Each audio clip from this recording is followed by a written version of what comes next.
সর্বশক্তি খরচ করেও হুথিদের দমন করতে পারছে না ইসরায়েল। ইয়েমেনের সশস্ত্র বিদ্রোহী গোষ্ঠী হুথি এরই মধ্যে অসাধ্য সাধন করেছে। হামাস হিজবুল্লাহর কিছুটা নিষ্ক্রিয়তার সময়েও হুথি ইসরায়েলকে দৌড়ের ওপর রেখেছে। হুথির আতঙ্কেই এখন ইসরায়েলিদের ঘুম হারাম।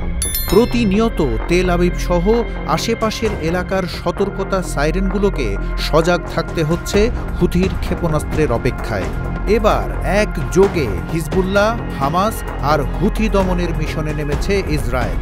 লেবাননকে ঝলসে দিয়ে গাজায় কান্নার কোরাস তুলে ইসরায়েলি বিমান হামলে পড়ছে ইয়েমেনের উপর।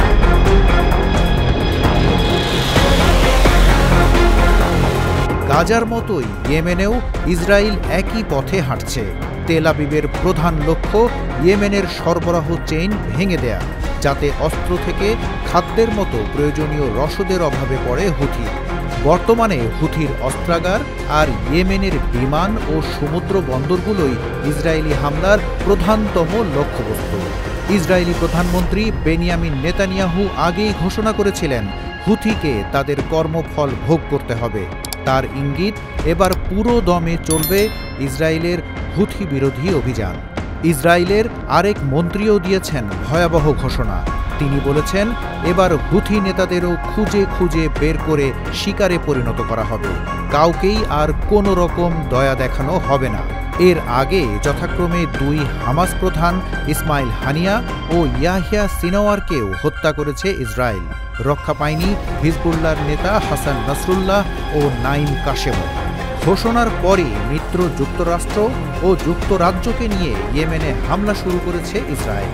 সেসব হামলায় হুথির কয়েকজন নেতাও নিহত হয়েছে বলে খবর পাওয়া গেছে। তবে এতেও মোটেই পিছু হটছে না হুথিরা।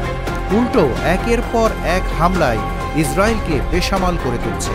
সেই সাথে লোহিত সাগরে অবস্থান করা মার্কিন রণতরীগুলোকেও লক্ষ্যবস্তু করা হচ্ছে। হুথির আক্রমণের ভয়ে তটস্থ থাকতে হচ্ছে মার্কিন ও ব্রিটিশ নৌবহরকে। ইসরায়েলি বাহিনী স্বীকার করেছে, সাম্প্রতিক সময়ে হুথি কমপক্ষে 40টি ক্ষেপণাস্ত্র ছুড়েছে তেল আবিব ও আশেপাশের এলাকা লক্ষ্য করে। একই সময়ে 320টিরও বেশি হুথি ড্রোন আছড়ে পড়েছে ইসরায়েলি ভূখণ্ডে। শতাধিক ড্রোন আকাশ প্রতিরক্ষা ব্যবস্থায় আটকানোর দাবি করেছে ইসরায়েল। তবে তাদের দাবি মতেও 200রও বেশি হুথি ড্রোন ইসরায়েলের বিভিন্ন স্থান ও স্থাপনায় হামলা করেছে। আয়রন ডোম এগুলোকে ঠেকাতে কার্যত ব্যর্থ হয়েছে। হুথির আঘাত হজম করতে পারছে না ইসরায়েল।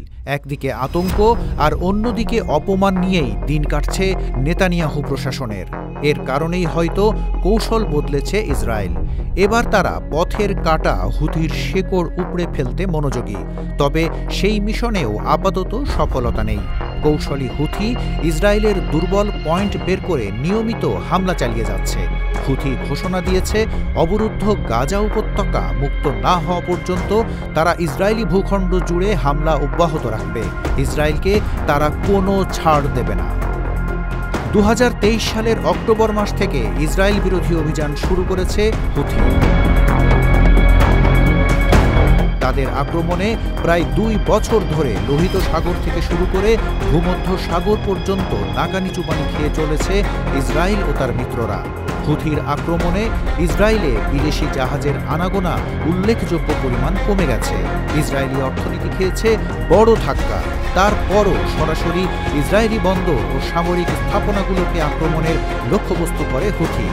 ফলে জল, স্থল আর আকাশে ইসরায়েলকে সবচেয়ে বেশি বিপদে ফেলেছে ইয়েমেনের এই গোষ্ঠীটি। তবে দূরত্বের মতো নানা কারণে হুথির মুখে লাগাম টানতে পারছে না তেল আবিব। উল্টো হুথির হুলস্থুল কাণ্ডে দিন দিন আরও হতবাক হয়ে যাচ্ছে নেতানিয়াহু বাহিনী।